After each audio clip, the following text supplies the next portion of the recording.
Hello everyone! Magandang araw sa inyong lahat! Welcome back dito sa ating channel. Sa mga nakikinig ngayon on the day, talaga naman sa mga nag-abang pa rin kahit na medyo busy ang kanilang linggo. Maraming salamat po sa inyong lahat at ako ay babati na sa inyo para naman masimulan na natin ang ating tampok na kwento for today's video. Ayan.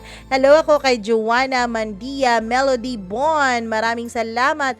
Lucille Galinea, Rio Piano, Dadami, maraming thank you. Ayan, Dadami 123. Key Sharot, maraming salamat sa pakikinig. Mary Ann Buelo, Nancy Esperas. Hello rin kay Joneline Cabudol, Madeline, maraming salamat. Jovelyn Bactol. Hello rin kay Ana Ziel Villa, kay Annalyn Morales, maraming thank you. Alviza, maraming salamat din. Daisy Pakdag, kay Mary Grace Onabia, kay Sheila Kin, maraming thank you. Gimaras Girl, Jenny Berin, maraming salamat sa pakikinig. Vanji Saldo, Rose Eunice, maraming salamat. Lindy Hamandre, maraming salamat sa iyo. Liza Anobleng, OFW's Diaries, thank you so much. Ayun, 6 years na raw siya sa Canada. Hello sa iyo dyan.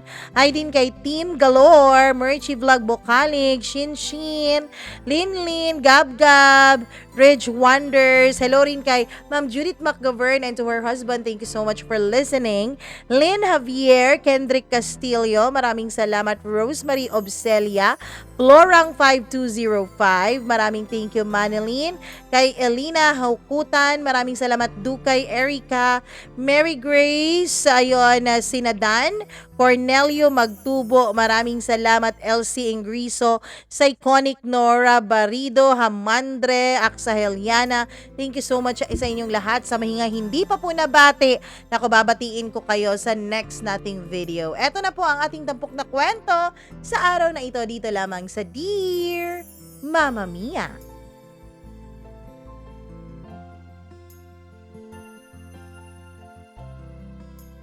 Sabi nila kahit kailan daw walang magandang kahahantungan kapag may ibang taong umiyak at nasaktan para lang makuha mo ang iyong kaligayahan. Noong una hindi ako naniniwala doon. Noong una, akala ko habang buhay nang magiging masaya ang isang taong sumira sa buhay ko. Pero hindi pala ganon. Minsan, nakala natin nakalimutan na silang singilin ng tadhana sa kanilang mga pagkakasala. Pero natagalan lang pala para mas masakit at para mas nakakahiya. Dear Mama Mia, hindi ko alam kung meron na kayong idea kung ano ang kwentong ibabahagi ko sa inyo sa araw na ito. Kung base sa intro nitong sulat ko, hindi ko alam kung mahuhulaan nyo na tungkol sa karma at paniningil ang kwentong ito. Itago nyo na lamang ako sa pangalang Josephine, isa sa mga suki niyong tagapakinig na matagal nang pinag-iisipan kung magsusulat ba at magbabahagi ng kwento tungkol sa aming pamilya dito sa programa mo. Iniisip ko nga, Mama Mia, kung sarili ko bang kwentong pag-ibig ang isishare ko. Kaya lang naisip ko na mas makabuluhan kung ang kwento ng aming buong pamilya ang inyong malalaman. Ang kwento kung paano kami nawasak, pero kung paano rin kami tumayo sa aming mga paa at patuloy na lumalaban ng patas sa buhay. Mama Mia, ang kwentong ito basically ay tungkol sa mga magulang ko. Lalong-lalo na sa mama ko. Bata pa lamang kami nung naikukwento na sa amin ng mama namin ang kanilang love story ni Papa. Pareho silang nanggaling sa isang mahirap na pamilya. Pareho silang nagkakilala nung walang-wala pa sila sa isa't isa. Nursing student ang papa ko, samantalang ang mama ko naman noon ay nag-aaral din para maging isang guro. In short, education po ang kinuha niyang kurso. Nagkakilala sila dahil sa isang common friend. Inintroduce sila sa isa't isa hanggang sa naging magkaibigan na. Dahil pareho silang galing sa mahirap na pamilya at pareho silang scholar lamang sa universidad na kanilang pinag-aaralan, ay marami po silang napagkakasunduan. Marami silang pagkakapareho mula sa mga challenges sa buhay hanggang sa kasalukuyan nilang kinakaharap na problema, lalo na tungkol sa pera. At dahil doon ay mas naging malapit sila sa isa't isa. Mas naging close, and eventually ay nagkahulugan ng loob hanggang sa natutunan na nga nilang mahalin ng isa't isa. Sabi pa ng mama ko ay matagal daw bago umamin ng papa ko tungkol sa kanyang pagmamahal kay mama. Dahil nga raw pareho silang dalawa na nanghihinayang sa kanilang pagkakaibigan, kaya pareho nilang piniling itago ang nararamdaman para sa isa't isa. Pero matapos lang daw ang 2 taon ng pagiging close nilang magkaibigan, ay nagkaroon ng manliligaw ang mama ko. Isa sa mga kaklase niya sa university kung saan isa rin itong galing sa mayamang angkan. Doon na nga raw nag-umpisang magselos ang papa ko hanggang sa hindi na napigilan nitong aminin kay mama ang tunay nitong nararamdaman para sa kanya. At walang sinabi iyong manliligaw niyang mayaman at maporma dahil nga may minamahal ng mama ko nung time na yon. At yun ay walang iba kundi ang papa ko. Nung nagselos na nga si papa at nagkaroon na sila ng komosyon, ay napaamin na nga ito na nagsiselos ito dahil may gusto ito kay mama. Dati kapag kinukwento ito ng mama ko, ay kilig na kilig pa kaming magkakapatid. Lagi pa naming tinutukso si mama at si papa sa isa't isa. Dahil napakakilig naman talaga ng kanilang kwento. Biruin mo, bilang mag-strangers hanggang sa naging magkaibigan, hanggang sa nagkapalagayan ng loob at nagtago ng nararamdaman hanggang sa nagkaaminan. Kaya kilig na kilig kami noon.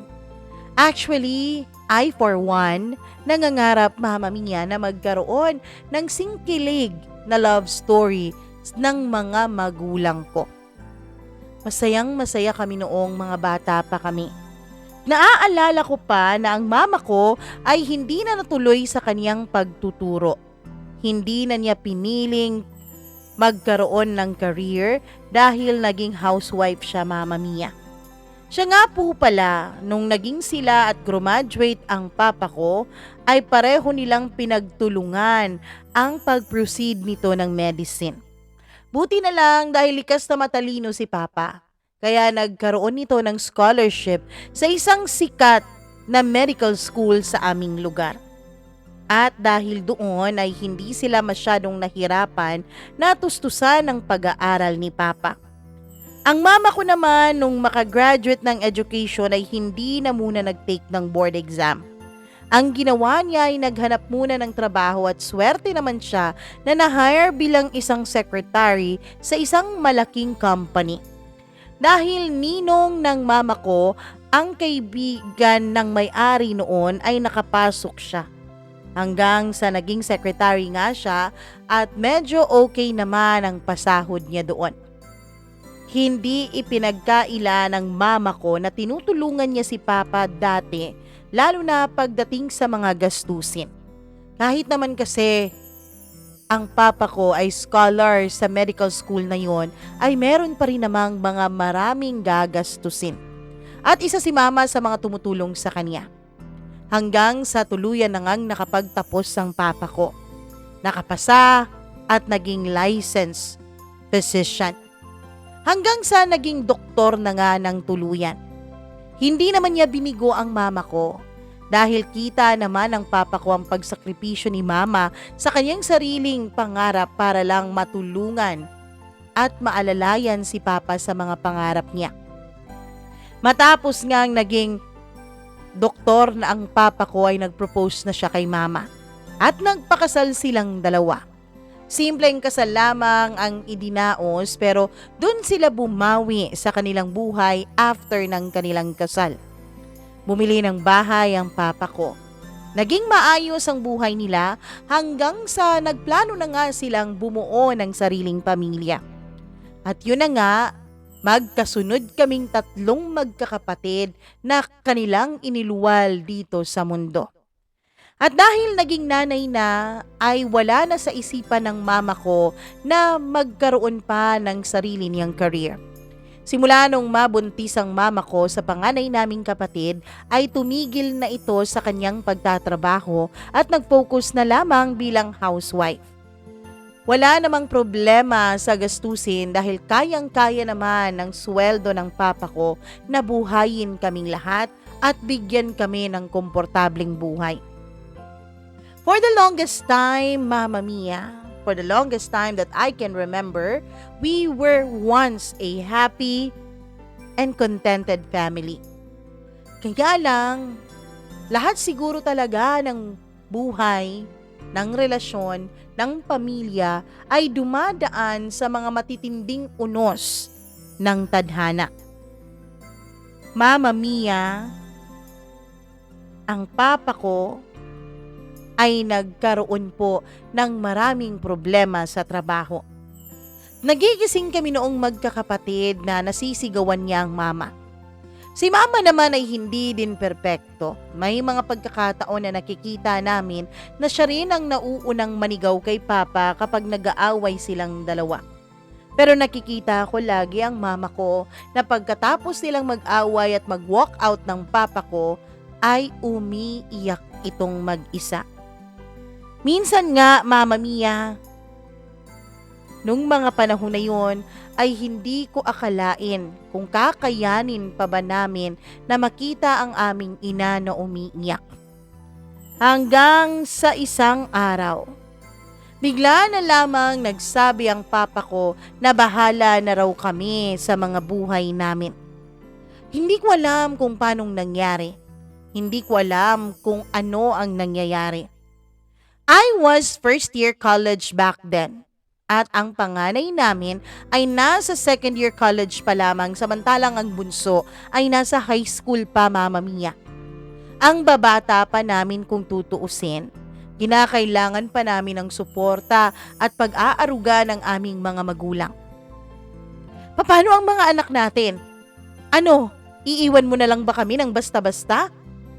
Narinig kong sinasabi ni Mama sa gitna ng kanyang matinding pagtangis. Wala na akong pakialam sa kanila.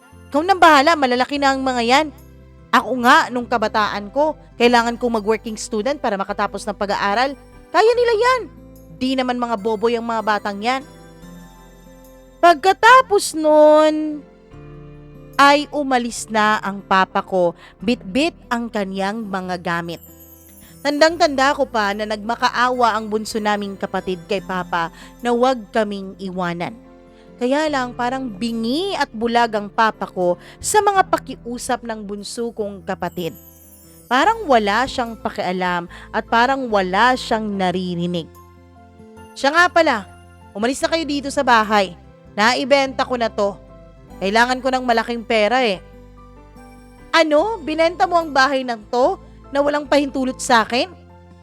Bakit? Binili ko naman to na walang pahintulot sa'yo. Kaya pwede kong ibenta nang ako lang. Ewan ko, Mama Mia, pero sa gabing yun na narinig kong sinabi ng papa ko na ibinenta niya ang bahay namin, ay talagang nagkaroon ako ng galit sa kanya. Paano na kami ngayon? Paano na kami na magkakapatid? Masakit para sa akin yon, Mama Mia. Kailangan naming lumipat ng bahay.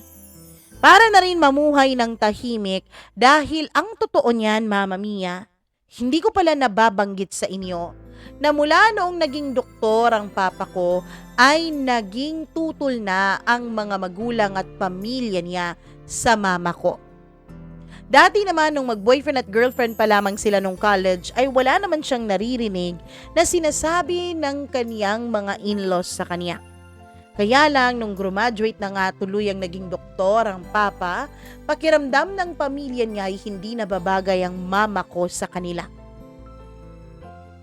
Pero pinanindigan siya ng papa ko. Kaya siya pinakasalan at inanakan ng 3. Dati naman, wala naman kaming pakialam kung ayaw sa amin. Lalo na kay mama ng lolo't lola ko. Pati na rin ng mga kapatid ng papa ko. Kahit iisa kami ng barangay dati, ay hindi naman po sila nagiging balahura na nagpaparinig kapag nandun kami ng mga anak. Kaya lang simula nung iwanan kami ng papa ko, dun Mama Mia, parang nagkaroon sila ng lakas ng loob na lait-laitin at kutsain kami. Bakit pa sila nandito? Afford ba nilang tumira dito? Di ba sabi ni Kuya, Mama, na ibenta na yan ng bahay na yan? Narinig kong mga sinasabi ng tita ko isang umaga. Wag ho kayong mag-alala tita, aalis naman po kami nitong linggo na to. Bigla siyang natahimik dahil siguro hindi siya handa na nandun pala ako at nakarinig sa kaniyang mga sinabi at tapos sumagot pa talaga sa kanya. Dati Mama Mia, naiinis ako kapag pinag-uusapan nila ng hindi maganda ang mama ko. Pero hindi ako sumasagot kasi nga lagi akong pinaalalahanan ng mama ko na dapat igalang ang mas nakakatanda sa atin. Pero sa pagkakataong yun ay hindi ko na talaga natiis. Lalo't pa ulit-ulit nilang nilalait ang mama ko. Yan kasi sinasabi ko kay kuya Bakit namumulot ng ganyan? Pwede naman siyang pumulot ng abogada, ng doktor din na katulad niya. O di kaya yung mayaman din. Hindi yung walang maipagmamalaki. Kundi ang maglinis ng bahay, pwede namang magbayad para may maglinis Kung ano-ano pa ang sinasabi nila tungkol sa mama ko na hindi ko natiis kaya't nasagot ko silang lahat. At dahil doon ay napaaga ang paglipat namin. Kasi bigla akong pinuntahan ng mga tito-tita ko sa aming bahay para pagalitan dahil umiiyak daw yung lola ko sa kakasagot ko sa kanya kanina. Mama Mia, masakit, mahirap. Dati, masaya kami. Dati, buo kaming pamilya. Dati, halos sabay-sabay pa kaming lumalabas ng bahay liban kay mama para pumunta sa aming mga lakad. Kaming magkakapatid sa eskwela at si papa naman ay sa ospital na kanyang pinagtatrabahuan. Naaalala ko pa dati na laging handa na ang mga baon namin kapag nagising kami. Pinaghahanda talaga kami ng mama. Pero naman kaming isang kasambahay pero talagang hands-on ang mama ko lalo na pagdating sa aming pagkain na kanyang pamilya. Nakikita ko pa dati na may mga pa-notes pa ang mama ko sa baon namin. Mag-aral ng mabuti anak at mag-enjoy ka sa school. I love you. Mama Mia, hindi naman nagbago yon nung lumipat na kami ng ibang bahay. Lumipat kami sa isang di-hamak na napakaliit na apartment. Nagsisiksikan kaming 4 sa loob noon at halos walang gamit doon kundi rice cooker at lutuan lamang. Wala din kaming refrigerator dahil hindi namin magawang makabili noon kasi binabudget namin ang aming pera na natitira. Hanggang sa yung ate ko ay inoffer kay mama yung kanyang savings. Ma, may savings naman ako. Pwede nating pambili to ng kahit na maliit na ref para hindi ka na araw-araw na namamalengke. Nitong mga pagkakataon na to, Mama Mia, ang mama ko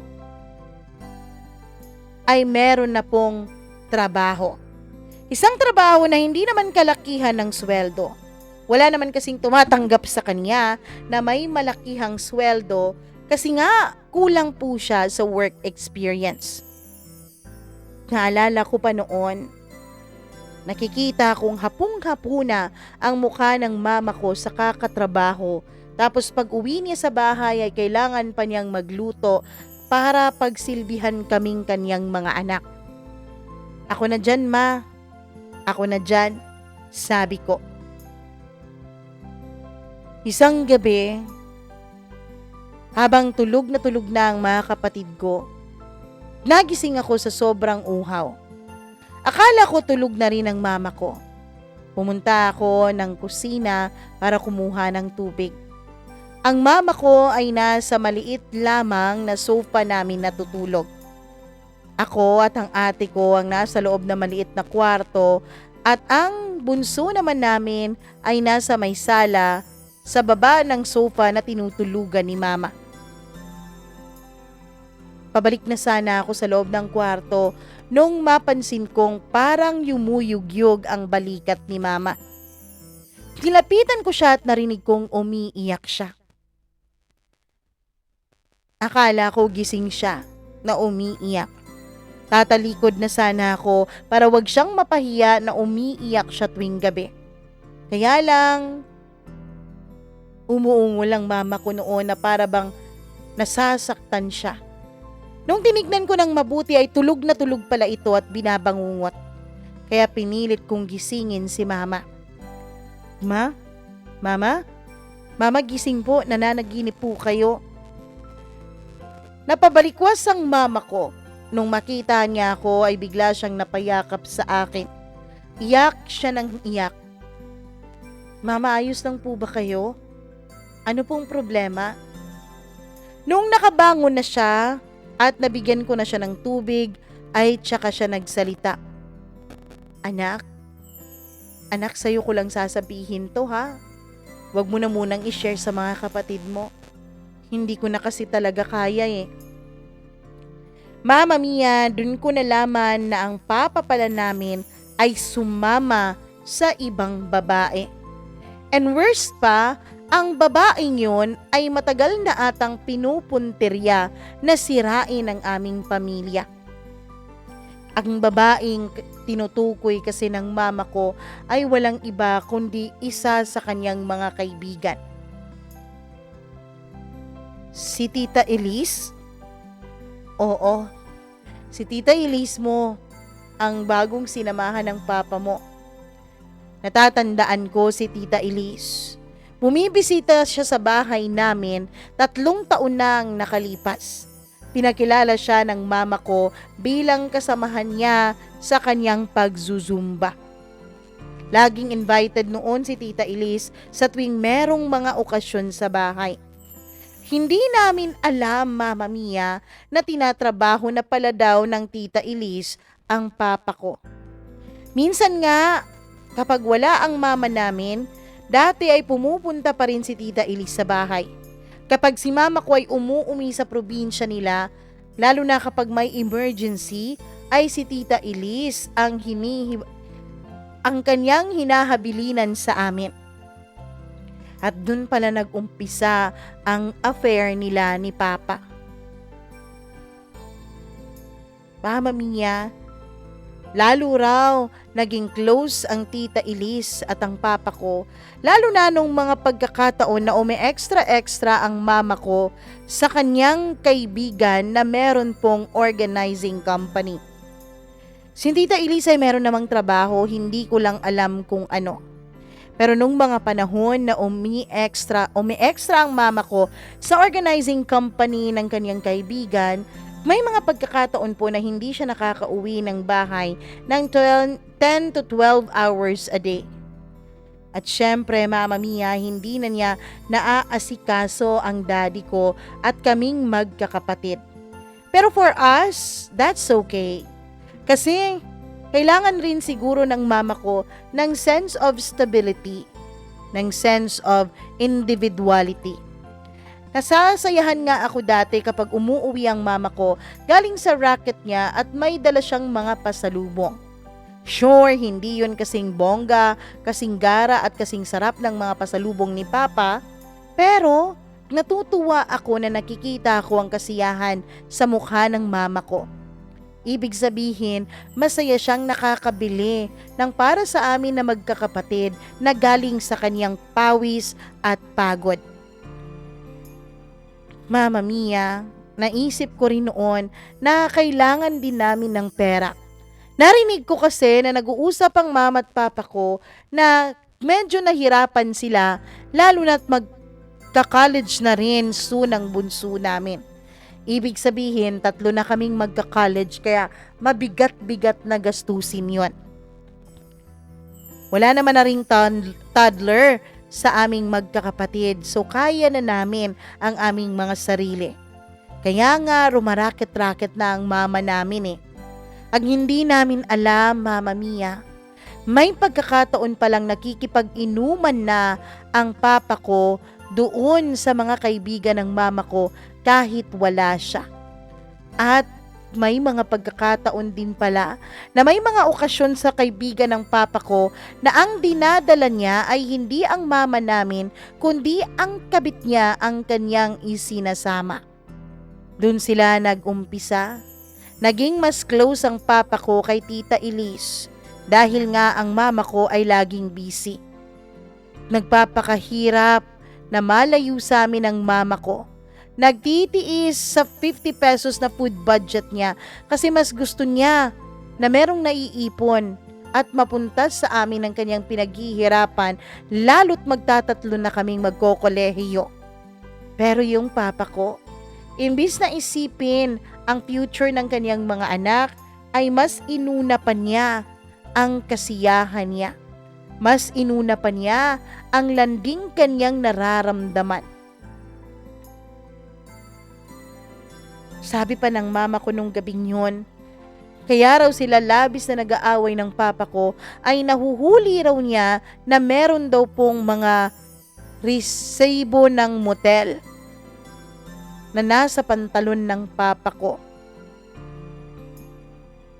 Masakit, Mama Mia. Masakit na habang ang mama ko ay rumaraket, habang ang mama ko ay ginagawa ang lahat para matulungan si papa. Para sa aming mga gastusing magkakapatid, eto ang papa ko, nagmomotel pa. Hanggang sa nabuntis na nga niya ang kanyang kabit. Hanggang sa hindi na siya umuwi sa amin. Doon na siya natutulog sa kabit niya. Hanggang sa pinili na nga niya ang kabit niya, Mama Mia. Siyempre nung nalaman ng mama ko na nabuntis ng papa ko ang Tita Elise na kaibigan ni mama, ay hindi po nag-atubiling magwala ang mama ko. Wild kung wild. She was sacrificing blood, sweat, and tears. Tapos yung papa ko ay nagpapawis lamang kasama ang kabit niya sa loob ng the aircon na motel. And eventually, nabuntis pa niya yung kabit niya na kaibigan din ng mama ko. Kaya naman, nagdesisyon ng mama ko na kahit mahirapan siya, ay itataguyod niya kaming kanyang mga anak at iiwanan na niya ang papa namin. Pero ang papa ko nagbanta siya na kapag tuluyan daw nakipaghiwalay ang mama ko sa kanya, ay tuluyan na rin niyang puputulin ang pagsuporta sa amin. Nung una raw, sabi ni mama, ay nagdalawang isip pa siya. Dahil inisip niya kaming mga anak niya. Inisip niya na tsaka na lang siya makikipaghiwalay kapag kaming 3 ay nakapagtapos na ng aming pag-aaral. Pero, hindi naman tumupad ang papa ko sa usapan. Kasi 2 linggo lang daw mula nung malaman ng mama ko ang tungkol sa eskabetse ng papa ko. At mula nung mag-usap sila tungkol sa future naming magkakapatid, ay unti-unti nang binabawasan ng papa ko ang binibigay niya kay mama bilang panggastos ng aming pamilya. At kapag kinokompronta ni mama si papa, ay nagagalit ito.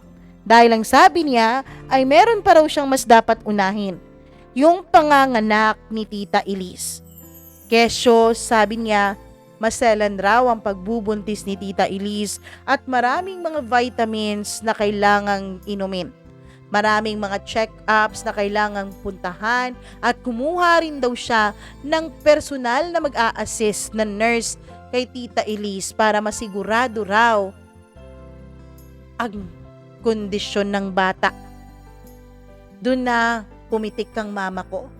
Doon na siya pumalag hanggang sa nagkahiwalay nga sila, hanggang sa sinabi na nga ng papa ko na pati bahay namin ay binenta na pala niya.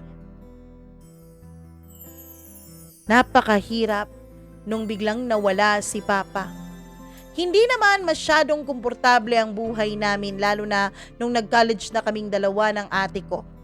Pero Mama Mia, mas naging masahol ang aming sitwasyon nung umalis siya. Ang mama ko ang nagpaaral sa amin. Kami ng ate ko ay nasa kalagitnaan pa kami ng aming pagkokolehiyo. Ang mama ko po ay nagkatulong, naglabada, nagtinda, lahat na ng pwede niyang gawin, basta legal, ay ginagawa niya. Hindi na siya nahiya sa kanyang mga kaibigan na mangutang para lamang matustusan ang tuition naming magkakapatid. At tuwing summer ay tumutulong kami ng mga kapatid ko sa mama namin. Nabebenta ng halo-halo yung bunso namin, samantalang kami ng ate ko ay kumukuha ng mga part-time job. Nagtulungan kaming lahat dahil napakahirap ng buhay. Hindi madali ang walang padre de pamilya, Mama Mia. Gustuhin ko mang magreklamo, gustuhin ko mang bumalik sa dati naming buhay, ay wala akong magagawa. Minsan kasing nagreklamo noon ang bunso namin. Pero nung gabing yun, ay narinig kong lihim na umiiyak si mama. Kaya naman kinausap ko ang mga kapatid ko. Sinabi ko na huwag kaming magreklamo. Natulungan na lang namin si mama dahil nakakaawa siya. Sinabi ko rin sa mga kapatid ko ang tungkol sa totoong nalaman ko kung bakit kaming iniwan ng papa namin. Na sumama ito kay Tita Elise at nambuntis ito ng ibang babae. Kung inis lang ang naramdaman ko sa papa ko, ang ate ko ay galit na galit. At lalo na ang bunso naming kapatid. Sinabi ko sa kanila na hindi ko sinabi ang tungkol sa pagtataksil ni papa kay mama para magalit sila sa aming ama, kundi para maintindihan nila ang sitwasyon namin at wag na silang magreklamo. Mama Mia, ang mas masakit pa doon, alam mo ba? Dahil nga magkaibigan si Tita Elise at ang mami ko o ang mama ko, ay iisa lang po ang circle of friends nila. Dito ay pinagmamalaki pa ni Tita Elise na naka-jackpot siya dahil mahal na mahal siya ng papa namin.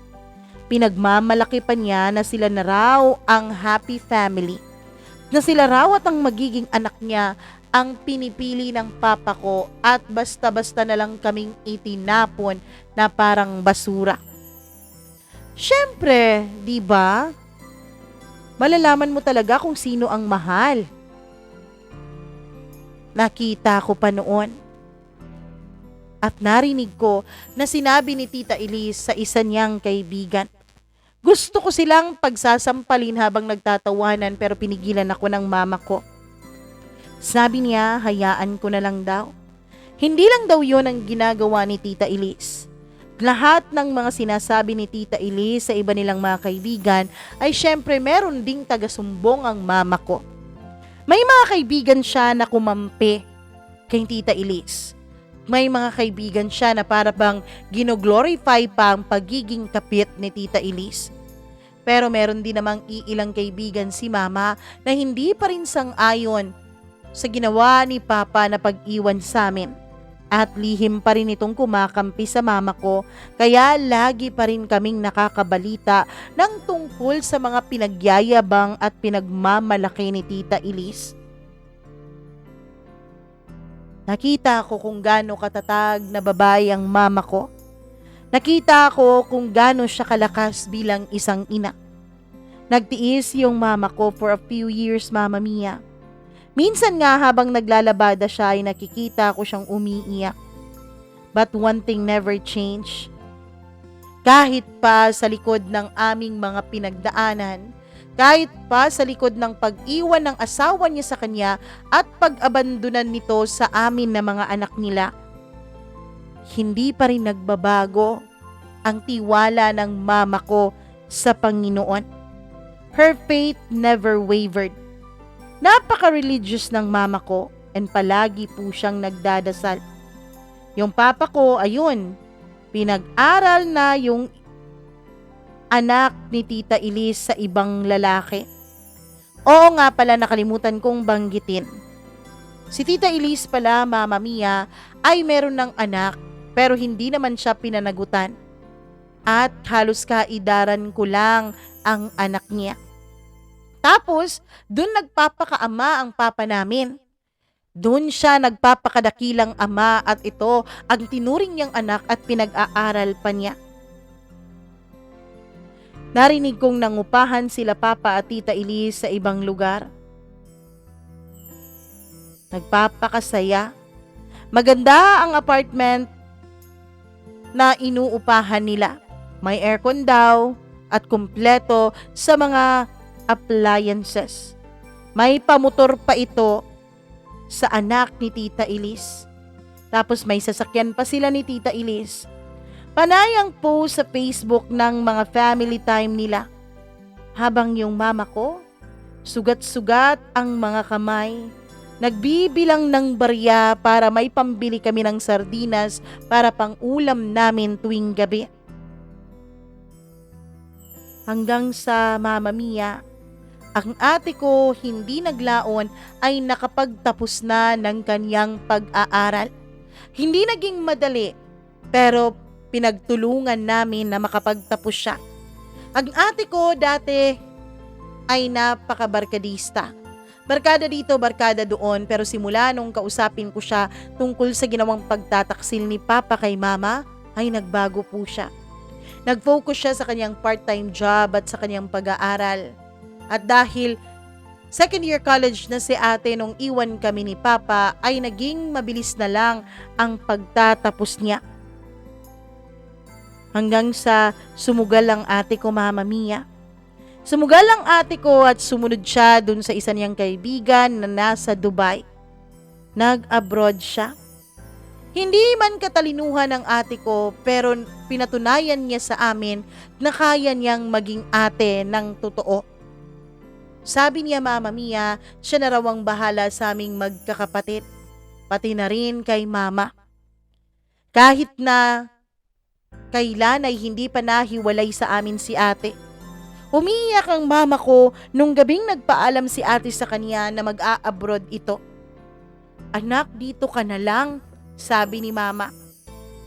Hindi, Ma. Kailangan kong lumabas ng bansa. Eto ang makakatulong sa atin. Huwag kang mag-alala, ayos lang ako. Pinalaki yata ako ng isang matapang na babae. So dapat magiging matapang din ako. Gulat na gulat ako sa mga naririnig at nakikita ko noon sa ate ko. Napakaswerte ko naman na nagkaroon ako ng ating ganito. O Josephine, ikaw nang bahala kay Mama at kay Bunso, ha? Aalis na ako. Alagaan mo sila. Huwag kayong mag-alala, makakaahon din tayo sa hirap. Konting tiis na lang. Konting tiis na lang. Makakaahon din tayo. At Mama Mia, hindi nga kami kinalimutan ni ate. 2 taon siya sa Dubai bago siya nagkaroon ng pagkakataon na makapag-Amerika. Ewan ko kung anong ginawa ng ate ko, kung bakit ang bilis-bilis ng mga pangyayari sa kanya. At nung nag-Amerika na siya, ay doon na nga umpisang naging masaya ulit at masagana ang aming buhay pamilya. Hindi kami iniwan ni ate. Ang laki ng pasasalamat namin kay ate dahil hindi niya inuna ang pagkikipagrelasyon. Bagkos ay inuna niya na suportahan kaming mga kapatid niya. Inuna niyang ayusin ang karir niya para sa aming lahat. Hanggang sa napagtapos na rin ako ni ate. Noong graduation ko ay sinabi ko sa kanya na ako na ang magpapaaral sa bunso naming kapatid. Sigurado ka? Oo ate, meron naman na akong offer na trabaho sa isang malaking kumpanya dito sa Pilipinas. Josephine, kung gusto mo, pwede kitang i-refer doon sa dati kong pinagtatrabahuan sa Dubai. Talaga ate? Oo, gusto mo ba? Oo, gusto ko. Nakita ko kung paano umasenso ang ate ko. Kaya naman tuwang-tuwa ako, Mama Mia, nung inirefer nga niya ako dun sa dati niyang pinagtatrabahuan sa Dubai at swerte naman na natanggap din ako kaagad. Kayo ba talagang mga anak ko, lahat kayo iiwan na ako? Sabi ni Mama nung nalaman niya ang tungkol sa pag-alis ko rin ng bansa. Mama, hindi ka naman namin iiwan. Andito pa rin kami ng mga anak mo. Gusto lang namin na gumawa ng mga sakripisyo para mabigyan ka ng magandang buhay. Dahil deserve na deserve mo yon, Mama. Naging maganda ang buhay ko sa Dubai. Gaya ni ate ay nagsumikap ako. Mama Mia, napagtapos ko na rin ang bunso naming kapatid. Sa ngayon ay nasa Dubai pa rin ako. Ang bunso namin ay nasa Pilipinas at maganda na rin ang kanyang trabaho dahil kakapasa niya lang sa engineering licensure examination. At ang mama namin, buhay doon yan na, Mama Mia. Kung saan-saan na nakakapunta. Nalibot na nga namin ang buong Pilipinas dahil sa tuwing nagbabakasyon si ate ay sinisigurado din namin na nakabakasyon din ako. Para kaming lahat at kaming apat ang magbakasyon at magliwaliw sa buong Pilipinas. Inilibot namin sa buong Pilipinas ang mama namin. Pagkatapos noon ay nakapag-Hong Kong na rin kami. Pagkatapos ay pinabisita ko rin si mama at ang bunso naming kapatid sa Dubai at pinabisita rin siya ni ate doon sa Amerika. Ang ate ko nga pala, Mama Mia, pagkatapos na niya kaming tulungan ay tsaka siya nag-asawa ng American citizen doon. Pilipino rin ang kanyang napangasawa pero American citizen na dahil doon ipinanganak. Kaya naman kung tutuusin ay napipetisyonan niya ang mama ko para doon na tumira. Pero ayaw ng mama ko na sa US tumira. Ang gusto niya, dito pa rin daw siya sa Pilipinas. Kaya ang kasakasama ng mama ko ay ang bunso naming kapatid. Pero nakakabisita anumang sandali ang mama ko at ang kapatid ko doon sa ate ko sa Amerika. 5 bansa na ang napuntahan ng mama ko para lamang mamasyal. Minsan gastos ni ate, minsan gastos ko, minsan sa bunso naman. Mama Mia, masaya kami. Hanggang sa isang araw, tinawagan kami ng tita namin, kapatid ng papa ko. Ang tinawagan nga niya pala ay ang bunso naming kapatid. Ate, tumawag si Tita Bioli. Oh, anong sabi? Nasa ospital daw si Papa. Lumalala na raw yung diabetes niya, kaya posible na siyang mabulag. Ah, ganun ba? Okay, sige. Yun ang naging sagot ng ate ko. Humihingi sila ng tulong. Anong tulong? Tulong. Para sa pampaospital niya. Bakit? Di ba may insurance si Papa? Pinagmamalaki nga niya dati sa atin yun, diba? Sabi ni tita, na-withdraw na raw yung insurance na yun pagkatapos mag-mature. Kung ano-ano pa ang sinabi ng bunso namin na galing kay tita. Nagkasakit pala ang papa namin. At dahil doon ay hindi na siya nakapagtrabaho, hindi na niya na-renew ang lisensya niya bilang isang doktor. Mama Mia, ang totoo niyan, ang mga kapatid ko ay ayaw na sana na tulungan pa namin si Papa.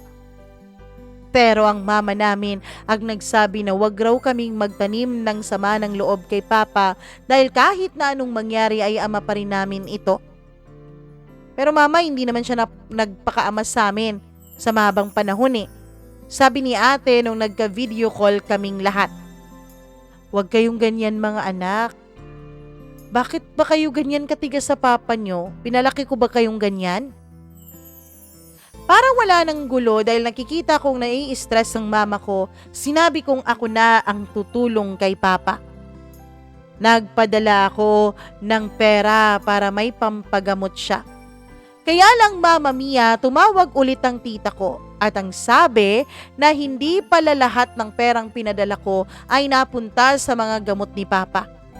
Dahil inuna raw ni Tita Elsie yung kanyang anak, yung anak nila ni Papa. Galit na galit ang ate ko nung malaman niya ito. Oh, tutulong ka pa rin ba ha, Josephine? Tutulong pa rin ako ate.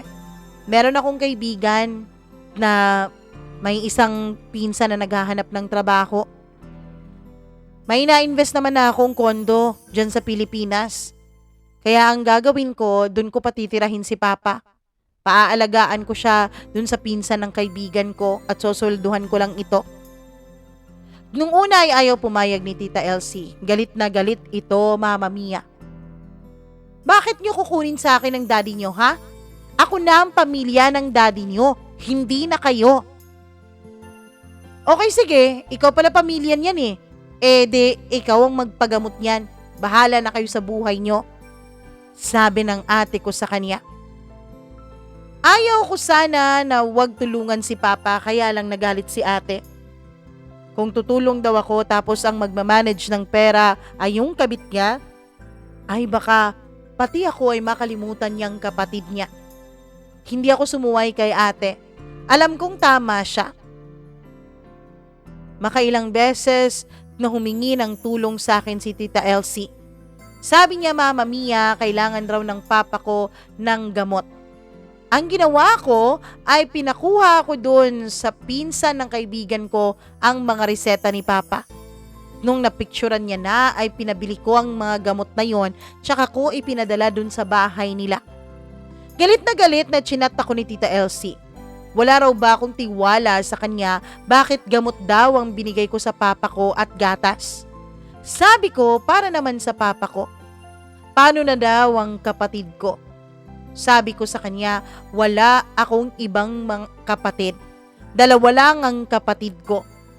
Galit na galit siya sa akin at pinagmumura pa niya ako.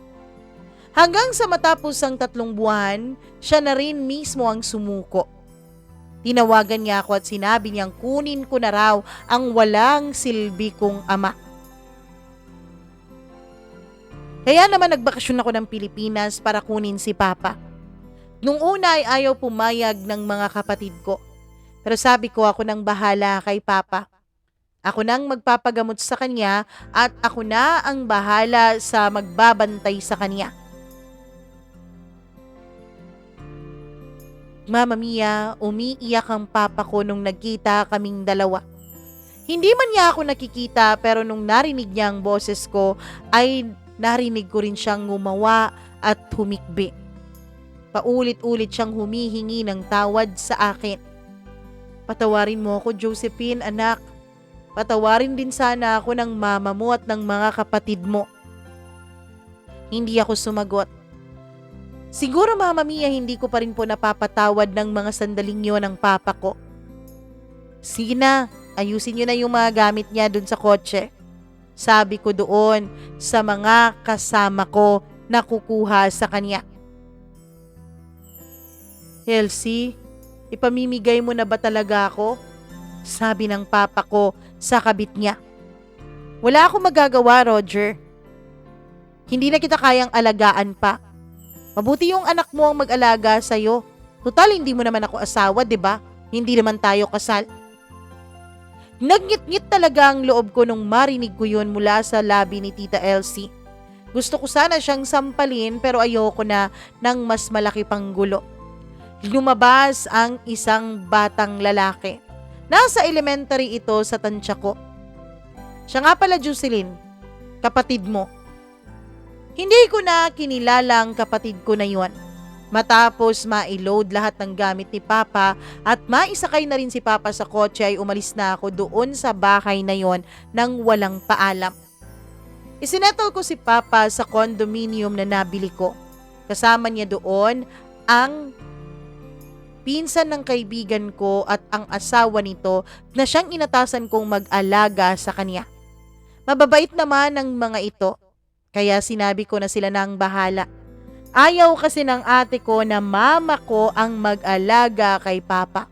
Ayaw ng dalawa kong kapatid, ni ate at ni bunso.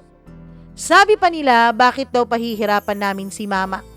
Ang mama ko gusto niya sanang dalawin ng papa ko pero hindi siya pinapayagan ng ate ko at ng bunso namin.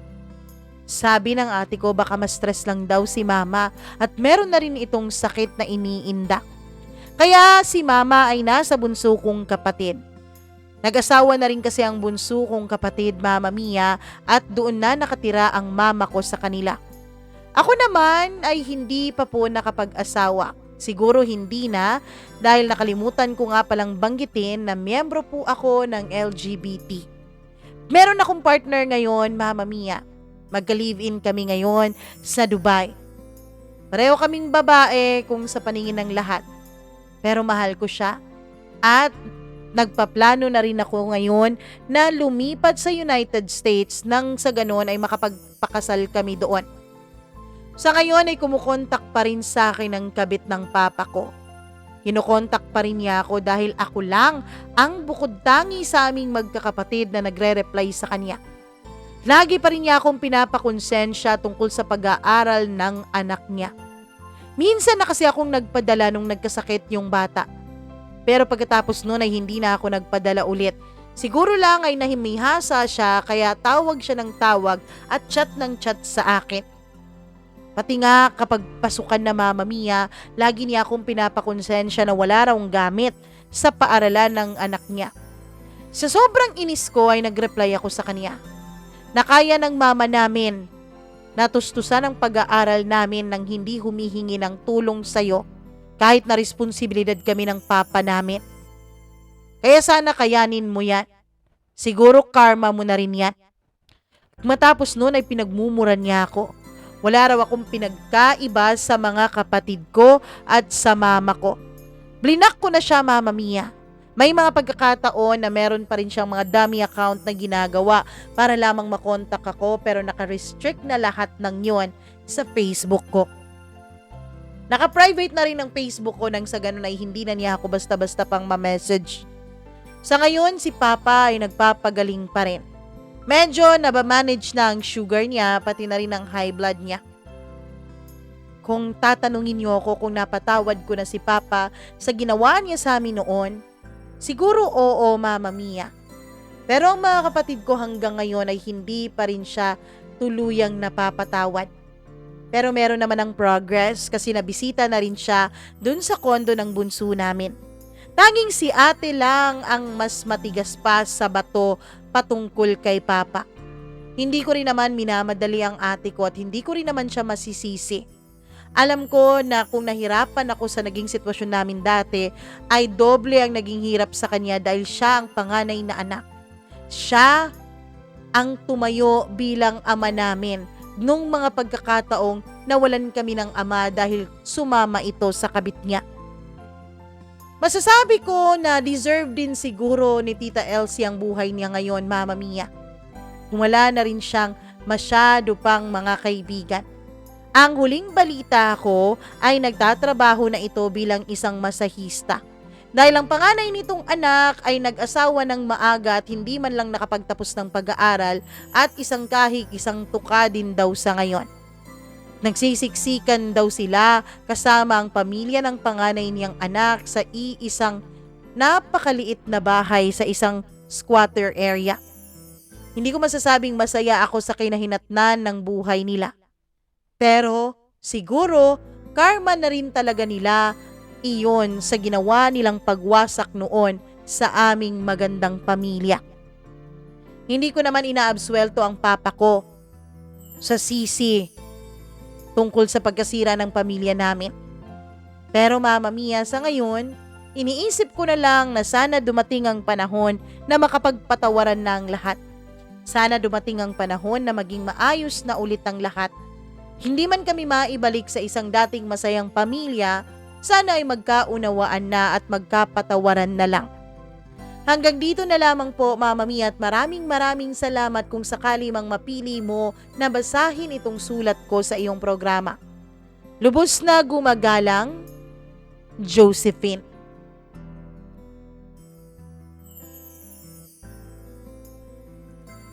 Hay nako, bakit ba naman kasi nansisira ng pamilya ng may pamilya eh?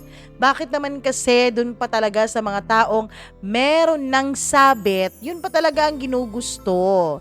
Hindi ko alam kung sadyang gold digger yung kabit ng papa mo, pero hindi rin natin maiaalis ang blame doon sa papa mo dahil siya naman talaga ang punot dulo ng lahat ng ito. Kung hindi niya pinatulan yung malanding babaeng yon, wala namang mangyayari. Kaya lang, nadala sa tukso, pumatol, kaya ayun, 'di ba? Bakit kaya may mga ganong tao ano, kahit alam nilang hindi na pwede, kahit alam nilang meron ng sabit, kahit alam nilang may mga batang nasasaktan, may mga babaeng umiiyak, patuloy pa rin sa panggagago, patuloy pa rin sa panloloko, patuloy pa rin sa pagsasatisfy ng sarili nilang mga kagustuhan at hindi man lang iniisip ang kanilang mga masasaktan. Well, siguro, meron kasing mga taong hindi naniniwala ata sa karma. 'Di ba? May mga taong gano'n eh. Meron akong mga kakilalang, hindi naman karma 'yan, parang gano'n. Siguro hindi karma ang tawag para sa inyo, pero para sa lahat ng ginawa mo, whether it may be good or bad, mapamabuti man ang ginawa mo sa kapwa mo o mapamasama man 'yan, meron talaga yung consequence, 'di ba? Sabi nga, meron akong isang naka-argue. Hindi naman sa naka-argue pero nakausap. Kasi sabi niya, Diyos nga nakapagpatawad, ikaw pa kaya? Well, sabi ko naman, oo, nakapagpatawad ako, pero hindi ibig sabihin nun, absuelto na ang taong yon sa mga consequence ng mga ginawa niyang kasalanan. Kasi ang sabi niya, para sa kanya kasi, ang pagpapatawad, like, kalimutan mo na lahat.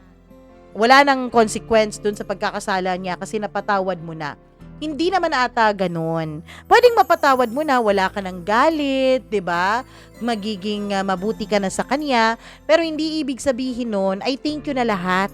Wala na siyang consequence. Siguro hindi ikaw ang magbibigay. Gaya ng yung kay Cherry Pie Picache ba yun, na isang artista? Yun ang niya eh, yun ang in-example niya sa akin. Na 'di ba napatay yung mama niya, parang ganon. Tapos pinatawad niya lang yung pumatay sa mama niya. Pinatawad ba? Ibig sabihin ba ng pinatawad, hindi na niya pinakulong? Ibig sabihin ba na nakakulong nung pinatawad, pinalaya na? Hindi naman ganun, 'di ba? Ang pagpapatawad, pagpapalaya ng damdamin. Hindi pagpapalaya sa tao sa consequence dun sa mga ginawa niya. Gets niyo ba? Hindi ko alam kung nagigets niyo ako. Example, nakapatay ang isang tao. Napatay niya ang isang taong mahalaga sa'yo, mahal mo. Sabi mo napatawad mo na siya. Pero, tuloy pa rin ang kaso. Kapag ba tuloy pa rin ang kaso o kapag ba tuloy pa rin ang parusa, ibig sabihin hindi pa rin napapatawad, di naman siguro ganon. Consequence yun sa ginawa niya, pero wala ka ng galit sa kanya. Parang ganon ang ko. Ewan ko kung nagigets niyo ko. Ewan ko. Pero para sa akin, forgiveness is not a license para wala ka nang haharaping consequence dun sa ginawa mo. Haharapin mo pa rin yun kasi ginawa mo yun. Kaya haharapin mo kung ano man ang resulta ng ginawa mo. Parang ganun ang para sa akin. I don't know if nagigets nyo ako o talagang hindi ko alam kung tama. Tama ba itong pinagsasasabi ko dito? Ewan ko. Anyways, maraming salamat Josephine sa pag-share mo ng iyong kwento dito sa ating programa. Napakaswerte naman talaga ng mama mo sa inyo, 'di ba? 'Di ba hindi lahat ng anak ganyan eh. Minalas man ang mama mo sa lalaking napangasawa niya dahil kahit tinulungan niya, naging successful dahil sa pagtulong niya napaka-ingrato, walang utang na loob at nag-cheat pa talaga. Minalas siya dun sa taong yun. Pero sinuwerte naman siya sa inyong tatlong magkakapatid. O, diba? Nako, napakabait din talaga ng puso mo dahil kahit sa likod ng ginawa ng papa mo ay hindi mo pa rin siya itinakwil. Kaya believe ako sa'yo dyan sa puntong yan. O, diba? Ang salamat talaga dahil ganyan ka. Charot. Anyways, thank you so much sa inyong pakikinig at sa inyong pagtitiwala dito sa ating channel, Josephine. Maraming salamat sa pag-share. At sa inyo naman na nakikinig ngayon, kung nagustuhan nyo ang kwento ni Josephine, wag na kayong mag-atubili dyan. I-share nyo na ang kwentong ito. Dali na, pagkatapos i-like. And pagkatapos nyan, make sure na nakapag-subscribe na kayo dito sa ating channel. Kung hindi pa kayo subscriber, subscribe na tapos i-click nyo ang notification bell para lagi kayong na-update sa tuwing meron tayong bagong ini-upload o nilalabas dito sa channel natin. Huwag na huwag nyo yung kakalimutan na mag-subscribe at mag-click ng notification bell. At kung may sarili din kayong kwento ng inyong buhay na nais i-share dito sa atin, pwedeng-pwede yan. Mag-email lamang po kayo mamamiacdo0317@gmail.com. Kung hindi naman ma-send dyan sa email na yan, pwede si mag-PM sa ating Facebook page, Mama Mia Cagayan de Oro. Paki-like na lang din ng ating Facebook page, TikTok account, syempre Instagram at Threads. Ako pong muli ang inyong one and only Mama Mia. Magandang araw sa inyong lahat hanggang sa susunod nating kwento. I love you all so much. Mua, mua, mua. Goodbye and take care po. Bye-bye!